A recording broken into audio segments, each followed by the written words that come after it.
Hello friends, welcome to my YouTube channel KL study. Friends, CTET 11 जनवरी 2023 आपका paper 1 हो चुका है। तो यहाँ पर हम एनालिसिस करने वाले हैं कि किस सब्जेक्ट में क्या क्या क्वेश्चन पूछे गए और उनका आंसर भी आपको बताने वाले हैं। तो आप यहाँ पर मिला सकते हैं कि आपने कितने क्वेश्चन किए। और यहाँ पर आज जो है EVS जो है वो बहुत ही टफ रहा। आपने पिछली बार के क्वेश्चन लगाए होंगे तो वहाँ पर बहुत सारे क्वेश्चन रिपीट होते थे, लेकिन इस बार ऐसा नहीं है। नए नए क्वेश्चन यहाँ पर पूछे जा रहे हैं। तो आपको अब अतिरिक्त पढ़ने की ज़रूरत है। आपने जितने भी अभी तक पढ़ाई की है उससे हटके थोड़े से टॉपिक्स जो अभी पूछे जा रहे हैं उसके इर्द गिर्द आपको पढ़ना चाहिए। और आप सारे एनालिसिस देखेंगे तो आपको यहाँ पर पता चलेगा कि किस किस टॉपिक को यहाँ पर ऐड किया जा रहा है। तो आइए देख लेते हैं। यहाँ पर सबसे पहले हम देखेंगे EVS में पूछे गए सारे क्वेश्चन। ठीक है, तो देखते हैं। सबसे पहले आपका यह जो है क्वेश्चन रिपीट हुआ है। कल पूछा गया था पोचमपल्ली चित्रकारी से और आज पूछ लिया गया कलमकारी से। ठीक है, तो क्वेश्चन था कि कलमकारी कला किस राज्य में प्रसिद्ध है। तो इसका राइट आंसर हो जाएगा आपका आंध्र प्रदेश में। यदि आपके ऑप्शन में आंध्र प्रदेश नहीं है तो फिर इसका राइट आंसर हो जाएगा तेलंगाना। क्यों? क्योंकि पहले क्या था, 2014 के पहले जो आंध्र प्रदेश है वो केवल एक ही राज्य हुआ करता था, लेकिन इसका डिवाइडेशन हो गया और 2 राज्य बन गए। तेलंगाना नया राज्य बन गया था जो कि आपका 28वां राज्य हुआ करता था। ठीक है, तो ये दोनों में ही प्रसिद्ध है, याद रखिए। अब आपके ऑप्शन में क्या था, ए आपको वहाँ पर देखना था। इसके बाद आपसे यहाँ पर आप आगे पूछ सकते हैं अन्य चित्रकारियाँ। जैसे पूछ लिया कि बर्ली चित्रकारी किस राज्य में प्रसिद्ध है। तो बर्ली चित्रकारी आपकी महाराष्ट्र राज्य में प्रसिद्ध है। और बर्ली चित्रकारी जो है इसमें जिस मिश्रण का प्रयोग होता है वो होता है मिट्टी और गाय के गोबर का। ठीक, और जो बर्ली जनजाति है वो भी आपकी महाराष्ट्र राज्य में पाई जाती है। नेक्स्ट क्वेश्चन बन सकता है चित्रकाठी चित्रकारी। तो ये भी आपकी कहाँ की प्रसिद्ध है, महाराष्ट्र राज्य की है, याद रखिए। नेक्स्ट पूछ सकते हैं मधुबनी कला किस राज्य में प्रसिद्ध है। तो बिहार राज्य की प्रसिद्ध है। तो ये कुछ इंपॉर्टेंट चित्रकारियाँ हैं जो आपको याद रखनी है। तो इनका वीडियो अलग से डला हुआ है, हर टॉपिक वाइज वीडियो डले हुए हैं प्ले लिस्ट में, तो आप देख सकते हैं। नेक्स्ट क्वेश्चन यहाँ पर पूछा गया, अभी तक कभी ये क्वेश्चन नहीं बना। क्या था क्वेश्चन, दूध का पाश्चुरीकरण। आपने यदि पहले की क्लास देखी होंगी EVS की तो वहाँ पर हमने सारी चीज़ें वस्त्र कराए थे आपको, चीज़ें हम कैसे बनाते हैं, क्या कैसे करते हैं, ये सारा वहाँ पर डला हुआ है। तो क्वेश्चन पूछा गया दूध का पाश्चुरीकरण किस विधि के द्वारा किया जाता है। तो अब एग्जैक्ट यहाँ पर हमें ऑप्शन नहीं पता है, लेकिन आपको बता दें कि ये होता क्या है। तो जो पाश्चुरीकरण विधि होती है इसमें दूध को 15 सेकंड तक 72 डिग्री सेल्सियस ताप पर गर्म किया जाता है। और जो दूध होता है इसको बिजली या फिर गर्म पानी के द्वारा हम गर्म करते हैं। और इस विधि में जो है ताप का आदान प्रदान होता है, मतलब ठंडा ताप गर्म के पास और गर्म ठंडे के पास, मतलब इस प्रकार से आदान प्रदान होता है। और कच्चे दूध को गर्म करता है इस विधि में। ठीक है, और गर्म पाश्चुरीकृत दूध को ठंडा करता है। तो ये भी पूछ सकते हैं कि जो पाश्चुरीकरण की क्रिया है इसमें दूध का होता है, क्या होता है, तो वाष्पन होता है, ये भी याद रखिए। ठीक है, नेक्स्ट है कद्दू, खीरा और खरबूज में किस प्रकार की लता पाई जाती है। तो ये आपको अतिरिक्त यहाँ पर हमने ऑप्शन ऐड किए हैं कि कद्दू, खीरा और खरबूज इसमें पाई जाती है आपकी बिसर्पी लता। तो 2 लताएं हैं जिनका जिक्र आपकी NCERT में है। तो ये बिसर्पी लता क्या होती है, तो बिसर्पी लता वाले जो पौधे होते हैं इनके तने कमज़ोर होते हैं, मतलब जो स्टेम होता है वो कैसा होता है, कमज़ोर, और ऊपर नहीं चढ़ पाता है, तो यह ज़मीन पर ही फैल जाता है। ठीक है, तो आपने देखा होगा जो कद्दू, खीरा और खरबूज के पौधे होते हैं छोटे छोटे से, इनकी जो जड़ें होती इनके जो तने होते हैं वो ज़मीन पर बहुत सारी जगह पर फैले हुए होते हैं। तो पूछ सकते हैं इनमें कौन सी लता है, या पूछा ही गया है आज, तो ये बिसर्पी लता होती है। अब इसके बाद एक होती है आरोही लता, आपसे आगे क्वेश्चन पूछ सकते हैं।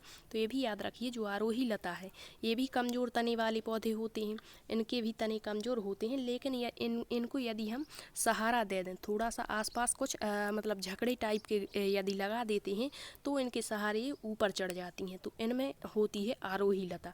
ठीक है, अब आरोही लता किस में पाई जाती है, तो आपने मनी प्लांट का पौधा देखा होगा, अंगूर के पौधे देखे होंगे, तो ये सहारे की सहायता से ऊपर चढ़ जाते हैं। ठीक है, तो इनमें आरोही लता होती है, तो याद रखिए। ठीक, नेक्स्ट है ताजमहल से पूछा गया। आपने प्रदूषण वाला टॉपिक देखा होगा, तो वहाँ हमने कराया था अम्ल वर्षा क्या होती, ओजोन क्या होती, ग्रीन हाउस गैसें क्या होती हैं, तो वहाँ हमने ये भी बताया था। अभी जो क्वेश्चन के माध्यम से आपको हर टॉपिक को कवर कराया है, तो वहाँ पर ही क्वेश्चन बताया था ताजमहल के पीले रंग होने का कारण क्या है, तो वो है आपकी अम्लवृष्टि और प्रदूषण। अब जो यमुना नदी है या गंगा नदी है जो भी, तो इनके जो प्रदूषण होता है तो इससे जो है ताजमहल पर असर पड़ता है और ताजमहल का रंग पीला होता जा रहा है। अब अम्ल वर्षा का प्रमुख प्रमुख कारण कौन सी गैस मानी जाती है, तो H2SO4 मानी जाती है, सल्फर डाइऑक्साइड।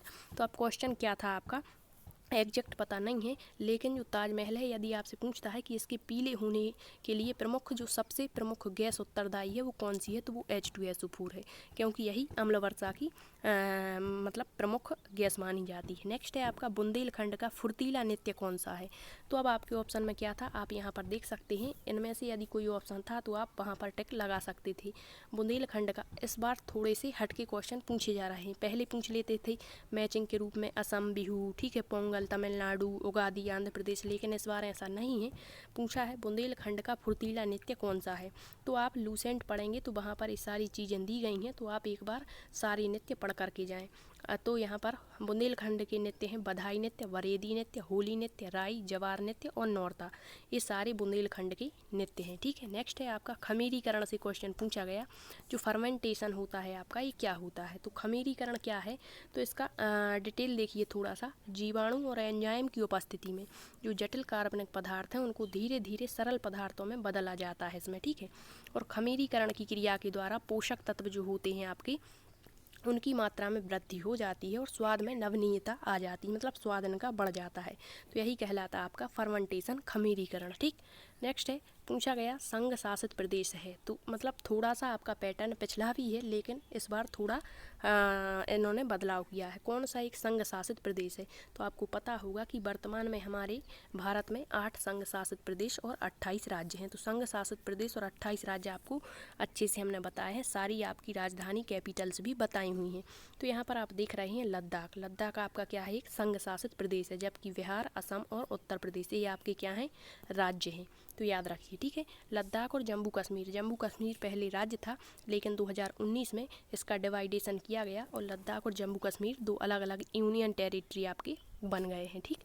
नेक्स्ट क्वेश्चन, पर्यावरण अध्ययन के शिक्षण को अधिगम में कैसे संचालित किया जाना चाहिए। तो आपके ऑप्शन में होगा कि विज्ञान के साथ मिला करके पढ़ाना चाहिए, सामाजिक विज्ञान के साथ, या फिर अन्य सब्जेक्ट दिए होंगे और फिर दिया होगा कि एकीकृत रूप में। तो इसका राइट आंसर है एकीकृत रूप में। कैसे एकीकृत रूप में, मतलब सबके साथ मिला करके पर्यावरण को पढ़ाना है, ना कि अलग से। अब जो पर्यावरण अध्ययन होता है इसकी शुरुआत कक्षा 3 से की जाती है, जबकि कक्षा 1 और कक्षा 2 में पर्यावरण को भाषा और गणित के माध्यम से पढ़ाया जाता है, ठीक है। ये भी याद रखिए, और ये सारी चीज़ें आपको एकीकृत रूप में पढ़ानी होती हैं। नेक्स्ट पूछा गया कक्षा में पर्यावरण पढ़ाने का उद्देश्य, मतलब उद्देश्य से 2 क्वेश्चन पूछे गए। तो इसका मुख्य उद्देश्य क्या है, तो बच्चे का समग्र और सर्वांगीण विकास करना, और जो पर्यावरण होता है बच्चे के दैनिक जीवन से जोड़ करके बच्चे को पढ़ाना होता है, ठीक है। तो ये आपके बेसिक क्वेश्चन होते हैं जो आपकी समझ पर डिपेंड करते हैं, और वहाँ आप ऑप्शन आसानी से देख सकते हैं कि इसका राइट आंसर क्या होगा। नेक्स्ट आपका एक ट्रेन से क्वेश्चन आज पूछा गया कि कोई रेलगाड़ी है जो इतने बजे मतलब मडगांव से या कहीं से इतने बजे चलती है, दूसरे दिन वहाँ पहुँचती है। इनकी दूरी दी गई होगी तो चाल पूछ लेंगे, या चाल दी गई होगी तो दूरी पूछ लेंगे, समय पूछ लेंगे। तो ट्रेन से एक क्वेश्चन पूछा गया है। नेक्स्ट महाराष्ट्र के वस्त्र, मतलब जैसे कह दिया फिरन कहाँ का वस्त्र है, तो जम्मू कश्मीर का है। इसी तरह से महाराष्ट्र के ड्रेस से क्वेश्चन बना है। नेक्स्ट NCF 2005 से क्वेश्चन पूछा गया और NEP 2020 से भी क्वेश्चन बना है। अब हम देखते हैं CDP में, CDP में किस किस टॉपिक से क्वेश्चन पूछे गए। तो पूछा गया क्वेश्चन कि जीन पियाजे के अनुसार बच्चा किस अवस्था में तर्क करना, सोचना, विवेचना करना सीख जाता है। तो आपने देखा होगा तर्क की बात जब भी आती है तो ये इनकी तीसरी अवस्था होती है, मूर्त संक्रियात्मक अवस्था, जो 7 से 11 वर्ष की होती है। लेकिन यदि यहीं पर ये पूछ लेता कि अमूर्त रूप से सोचने लगता है, तो अमूर्त जो होता है वो आपकी औपचारिक संक्रियात्मक अवस्था है। तो इसका राइट आंसर मूर्त संक्रियात्मक अवस्था है। नेक्स्ट पूछा गया बच्चा किस अवस्था में वर्तमान और भविष्य के बारे में सोचने लगता है। तो वर्तमान और भविष्य में तो आप यहाँ पर देख सकते हैं कि इतनी समझ आपकी 18 वर्ष के बाद बालकों में आती है, और ये आपकी किशोर अवस्था होती है। तो या तो किशोर अवस्था दिया गया होगा ऑप्शन में, या फिर जीन पियाजे से संबंधित यदि पूछा होगा तो जीन पियाजे की जो चौथी अवस्था औपचारिक संक्रियात्मक अवस्था होती है वो किशोर अवस्था से संबंधित है, तो आपकी औपचारिक संक्रियात्मक अवस्था होगी, ठीक है। नेक्स्ट क्वेश्चन आपका फैक्ट के रूप में पूछ लिया कि नैतिक विकास के सिद्धांत का प्रतिपादन किसने किया है। तो लॉरेंस कोहलबर्ग ने, जिन्होंने 3 स्तर और 6 अवस्थाएं बताई हैं। प्रत्येक स्तर में दो दो अवस्थाएं, सबसे पहले पूर्व नैतिक स्तर, फिर परंपरागत स्तर और पश्च परंपरागत स्तर। ठीक है, नेक्स्ट है आपका बच्चे का अधिगम सामाजिक और सांस्कृतिक रूप से होता है। तो ये किसने कहा है, मतलब ये सिद्धांत ही है, तो ये लेव वाइगोस्की ने, जिन्होंने सामाजिक सांस्कृतिक विकास का सिद्धांत दिया है, जिसमें इन्होंने ZPD टर्म दिया, MKO बताया, इसके फोल्डिंग क्या होता है, ये सारी चीज़ें तो आप इनका सिद्धांत पढ़ करके जाएँ। ठीक है, नेक्स्ट है समावेशी शिक्षा कक्षा में, मतलब आज इंक्लूसिव एजुकेशन से क्वेश्चन बना है कि जो समावेशी शिक्षा है वो कक्षा में क्या करती है, मतलब विविधता का उत्सव मनाती। समावेशी शिक्षा का मतलब है कि यहाँ पर सभी बच्चों को समान रूप से शिक्षा दी जाती है। अब चाहे आपके सामान्य बालक हों या विशिष्ट बालक हों, समान शिक्षा देंगे, लेकिन जो विशिष्ट बालक होते हैं उनको अतिरिक्त सुविधाएं दे करके और शिक्षा व्यवस्था यहाँ पर की जाती है। ठीक है, तो यही होती है आपकी समावेशी शिक्षा। अब जेंडर संबंधित होता है, मतलब जेंडर एक रचना है, ये क्वेश्चन हर बार बन जाता है यहाँ से। तो जेंडर एक सामाजिक संरचना होती है। ठीक है, जो विविध जो लोग हैं उनकी सोच पर डिपेंड करती है। ठीक है, अब आपकी जो जेंडर होता है इससे क्वेश्चन पूछ लेते हैं कि लैंगिक रूढ़िबद्ध धारणाएँ क्या होती हैं। ठीक है, तो ये भी कि कोई बालिका है जो किचन का कार्य करती है लेकिन बालक बाहर के कार्य करता है, तो यह किसे दर्शाता है, तो ये लैंगिक रूढ़िवादिता को दर्शाता है। तो इससे क्वेश्चन पूछेगा। ठीक है, तो ये आपके CDP के, तो आपको CDP में जीन पियाजे, वाइगोस्की, कोहलबर्ग और हार्वर्ड गार्डनर के बहुबुद्धि सिद्धांत से हर बार क्वेश्चन बन रहे हैं, तो ये टॉपिक आप अच्छे से कवर कर लें। ठीक है, इसके बाद आपकी NEP 2020, NCF 2005, RTE 2009, इनसे भी क्वेश्चन पूछे जा रहे हैं, तो इसे भी आप कवर कर लें। नेक्स्ट आपके मैथ में पेन हीले से हर बार क्वेश्चन पूछा ही जा रहा है। भिन्न का वर्गीकरण दे दिया, जैसे कहा आपसे कि मतलब 50 वस्तुएं हैं। ठीक है, तो इसका 1/2% इसको दे देते हैं, 2/3 इसका मतलब दूसरे को दे दिया, तो इसके पास कितना बचेगा, मतलब इस तरीके से। ठीक है, नेक्स्ट आपके क्षेत्रफल एरिया से क्वेश्चन बना, LCM से कल भी क्वेश्चन आया था, आज भी क्वेश्चन पूछा गया, भिन्न से आया ही है, और प्रतिचित्रण और पेडागोजी। ठीक है, इससे हर बार क्वेश्चन बन रहे हैं, और पैटर्न आपका 1 से 2 क्वेश्चन पैटर्न पर पूछे जाते हैं। इसके बाद आपके हिंदी में प्रत्यय से कल भी क्वेश्चन था और आज भी क्वेश्चन पूछा गया है। ठीक है, और गद्यांश पद्यांश टोटल जो ग्रामर रही वो 6 से 7 नंबर की पूछी गई। और आपकी संस्कृत में आपके सानच प्रत्यय से क्वेश्चन पूछा गया, किससे, सानच जो प्रत्यय होता है इससे क्वेश्चन पूछा गया, शब्द दे दिया और पूछ लिया इसमें कौन सा प्रत्यय है, तो उसमें था सानच। ठीक है, इसके बाद आपकी जो संस्कृत पेडागोजी है उसमें नॉम चॉम्स्की से क्वेश्चन पूछा गया है। ठीक है, इस बार मतलब जो संस्कृत हो या हिंदी हो उसमें नॉम चॉम्स्की के भाषा विकास का सिद्धांत इम्पोर्टेंट है, तो ये आप अच्छे से कवर कर लें कि ये क्या है। मतलब कल की जो शिफ्ट रही फर्स्ट उसमें LAD का फुल फॉर्म पूछा गया था, लैंग्वेज एक्विजिशन डिवाइस। आगे पूछ सकते हैं कि LAD की संकल्पना किसने दी है, तो नॉम चॉम्स्की ने दी है। ठीक है, MKO क्या होता, तो ये किसका टर्म है, MKO मोर नॉलेजेबल अदर जो है आपके वाइगोस्की का टर्म है। आगे मतलब ये टर्म जो है जिस वैज्ञानिक ने दिए हैं आपको सारे टर्म याद रखने हैं, क्योंकि टर्म से ही आपके 2 से 3 क्वेश्चन पूछ लेते हैं। कल फुल फॉर्म भी पूछेगा, ADHD का फुल फॉर्म क्या है, LAD का फुल फॉर्म क्या है, तो ये सारी चीज़ें। ठीक है, तो आज का जो पैटर्न है आप देख सकते हैं कि क्या रहा, और जो पेपर है इसे ना तो हम इजी कहेंगे और ना ही ज़्यादा हार्ड, क्योंकि मॉडरेट पेपर रहा है। और EVS थोड़ा सा टफ रहा, नए क्वेश्चन डाले गए, तो आगे की शिफ्ट में भी नए क्वेश्चन पूछ सकते हैं। तो आपको जितने भी अभी नए टॉपिक मिले उनके बारे में आप डिटेल से पढ़ने का प्रयत्न करें, तो यहाँ से आप अच्छी तैयारी भी कर सकते हैं और सारे एनालिसिस देखिए, इससे आपको पता चलेगा कि लेवल क्या रहा है। ठीक है, यदि आपको सेशन पसंद आया है तो शेयर ज़रूर कर देना। Thank you.